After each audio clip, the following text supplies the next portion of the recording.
Autoriteti rrugor shqiptar ka hapur një sër prokurorimesh publike në përmirësimin e sinjalistikës horizontale, vertikale dhe pajisjeve të sigurisë rrugore për rrugët nacionale, por jo për aksin Skuraj-Peshkopi. Në këtë aks rrugor, kryesisht në segmentin Burrel-Kloz, siguria rrugore është ajo që ka qenë që kur është ndërtuar rruga.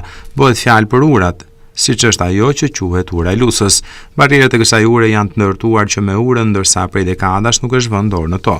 Ura ka një lartësi të konsiderueshme nga përroi i Lusës, gjë që përbën rrezikshmëri të lartë nëse automjetet bien poshtë. Barrierat e betonit janë të thyera dhe të amortizuara, çka nuk japin as pak siguri për automjetet që mund të mbështeten mbi to. Specialistët e rrugëve thonë se ato lloj barrierash janë vetëm sa për të treguar skajet e urës dhe në rast të ndonjë fatkeqësie që mund të përplasin automjetet, këto të fundit bien direkt në Lusë.